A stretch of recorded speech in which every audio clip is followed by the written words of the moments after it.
Assalamualaikum warahmatullahi wabarakatuh. Berjumpa lagi bersama pecinta bola sejati. Apa kabar sahabat pecinta bola sejati? Semoga hari ini kita selalu dalam lindungan Allah Subhanahu wa taala. Kali ini saya akan membahas atau membagikan video kelanjutan dari video yang kemarin di mana Mamat Al-Kathiri bersama Budi Sudarsono akan membahas pertandingan Cina versus Indonesia di kualifikasi Piala Dunia 2026. Untuk mengikuti kelanjutan dari video ini, mari kita nonton bersama-sama videonya. Nah, yang jadi masalah adalah tadi malam melawan Cina, Mas Budi. Kita kalah 2-1, di mana partai ini yang diharapkan kita menjadi kemenangan perdana. Malah jadi kekalahan perdana. Apa ada ini nggak Mas? Pertandingan sebelumnya masih ke bawah gitu loh, Mat. Faktor mental. Karena ngerasa udah all out, terus akhirnya seri, hasilnya nggak sesuai. Tapi kan akhirnya ke bawah sampai ke pertandingan ini. Ada beberapa wartawan yang ada di Kino juga bertanya, kan mereka bilang enggak, udah move on. Kita aja nggak move on. Ya, mereka tuh udah pemain Eropa, maksudnya ya tahu lah setiap pertandingan ada kontroversinya. Habis itu udah. Iya, mereka udah. As a pemain Mas, ada nggak yang mempengaruhi pertandingan hari ini? Itu dipengaruhi dari hasil pertandingan yang sebelumnya kemarin. Ke bawah ya, gitu? Sebenarnya sih nggak ada ya. Sebenarnya nggak ada sebenarnya. Apalagi pemain-pemain yang sekarang itu pengalamannya sudah main di Eropa dan sebagainya. Mungkin istilahnya dia sudah tahu lah mana yang bisa membuat motivasi dia, mana yang buat ini sudah tahu. Karena kalau biasanya pemain itu yang sudah itu biasanya dia udah nggak pernah let go gitu. Iya, udah nggak pernah ini. Tinggal kita yang ke depan tuh bagaimana seperti itu. Iya.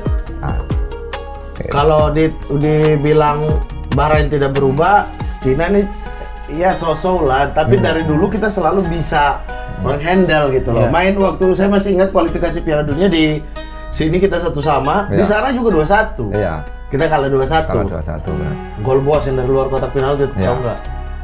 Lupa. Boy yang satu sentuhan dia langsung gol.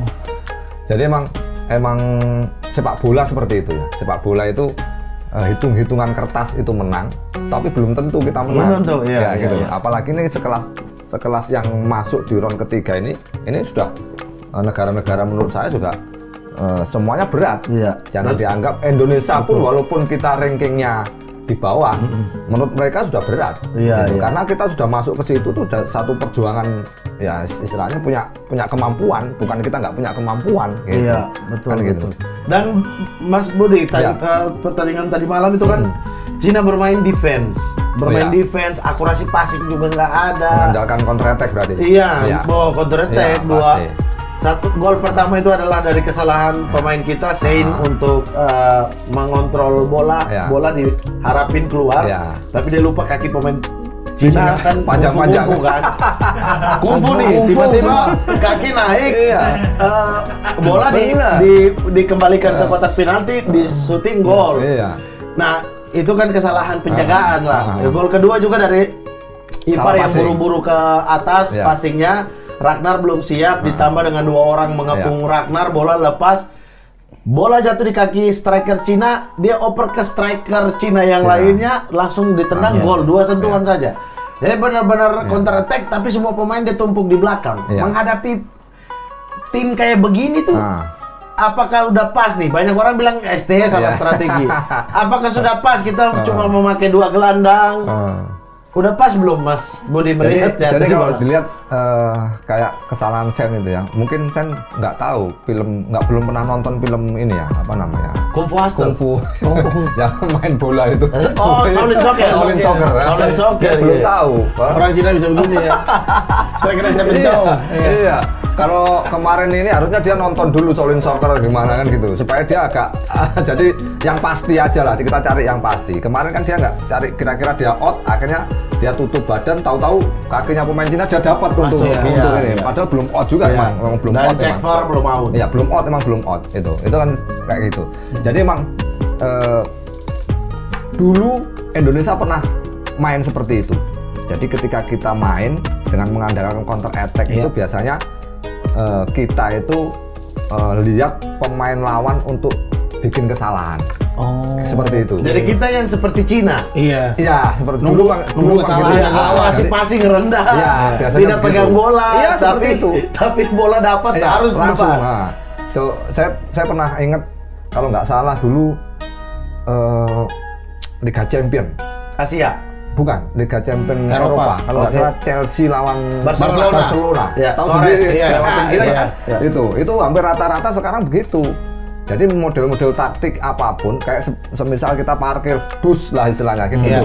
Dulu katanya Mourinho bilang kan parkir Iya. bus. Itu nggak sehari 2 hari dia ini Aplikasi setting itu. iya. Itu berbulan-bulan dia setting kayak gitu.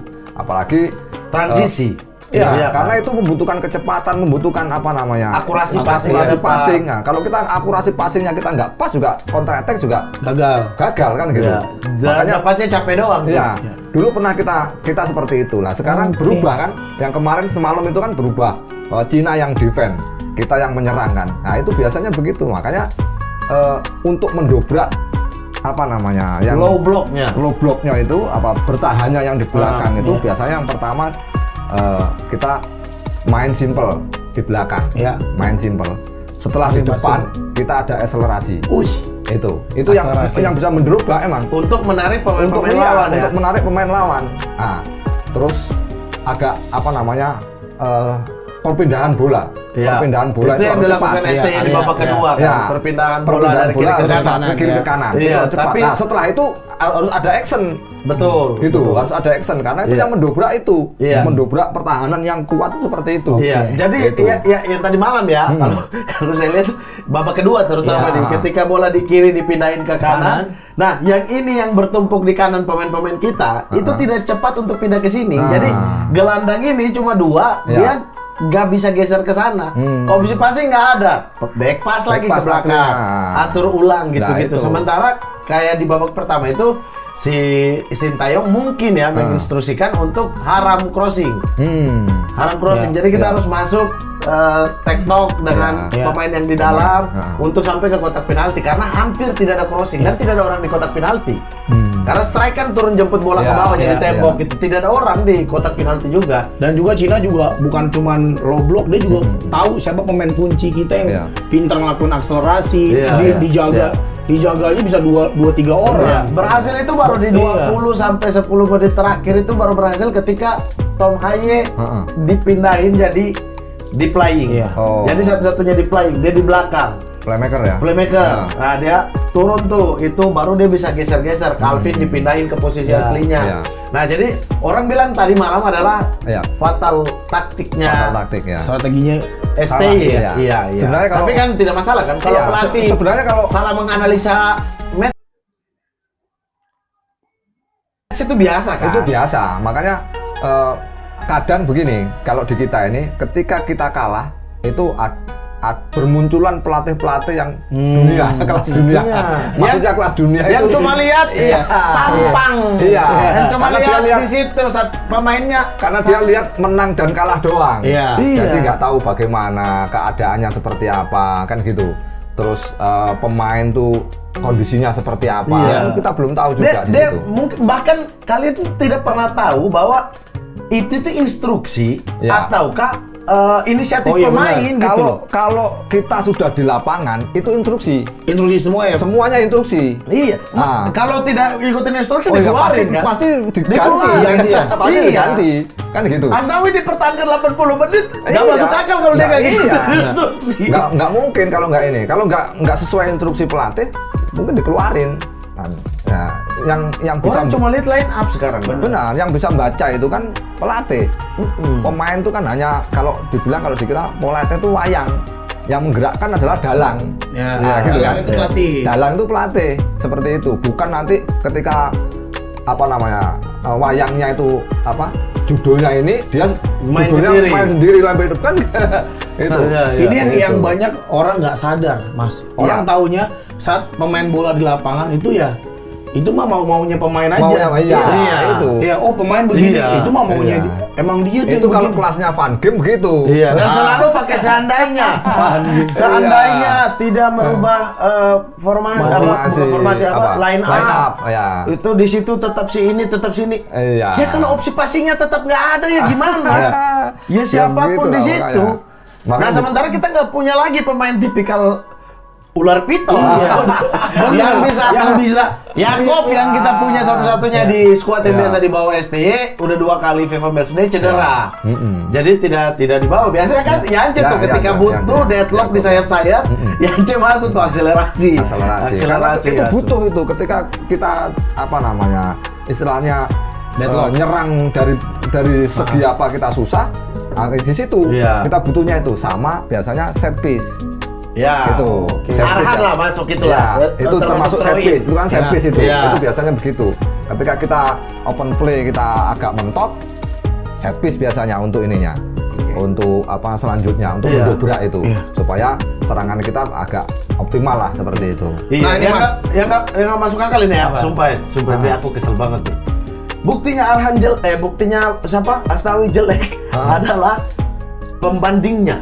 Siapa pembandingnya? Arhan Pratama masuk langsung merubah pertandingan. Kau nggak tahu kondisi Cina makin turun, dia makin ke bawah. Peluang-peluang jadi lebih terbuka. Mereka numpuk pemain di kotak penalti. Sama Arhan, emang kekuatannya di situ dan dia masuk dengan keadaan fresh. Kau bandingin orang main 80 menit dengan main 10 menit dan satu peluang dari lemparan ke dalam. Bagaimana cara menganalisanya? Ya itu dibilang ketika kita kalah, kalau dari sepak bola kita apalagi Indonesia ya, netizen Indonesia itu tahu sendiri kan, kita yang pecinta sepak bola di Indonesia itu luar biasa sebenarnya. Ketika kita kalah, ya itu tadi ada yang banyak bermunculan pelatih top dunia. Sumpah nggak masuk akal. Maksudnya kalau kasih sebuah analisa yang masuk akal, oh iya bisa benar juga ya gitu. Tapi kalau ya Allah, karena kalau kalah tuh emang harus ada yang disalahin di sini. Biasanya begitu, iya. Nah, biar pada ngerti juga ya Mas. Ini kan mungkin gue juga dari awam ya. Seberapa kita nih lo sebagai pemain itu bisa berimprove di luar instruksi pelatih. Seberapa besar ruang improvisasi yang bisa lo lakuin? Sebenarnya besar juga. Yang penting kita tidak menyalahin taktik pelatih. Nah itu bisa kita improve di dalam lapangan, kita bisa improve. Tergantung pelatih kasih kebebasan. Tergantung pelatih bagaimana. Yang penting instruksi pelatih bisa kita jalankan. Setelah itu improve kita. Gitu. Oh sisanya improve kita. Sisanya improve kita gitu. Contohnya biasanya kan pelatih seumpama nih kita main kalau di kanan aja seumpama nih. Tapi kita enggak, kita bisa switch ke kanan atau ke kiri, sama aja kan? Nah kan gitu. Contohnya biasanya kalau pelatih ngasih instruksi, seumpama nanti press di atas gitu, tetap kita kasih ini tekanan ke atas. Nah, cuma improve kita apa gitu loh. Atau gini, atau misalnya kayak kamu sekali lewatin orang di sudut atas kotak penalti, kamu langsung umpan ke dalam. Tapi ternyata pemain yang di kotak penalti ketarik. Kita bisa masuk tuh giring bola sampai di dalam baru umpan. Jadi opsi umpan. Itu.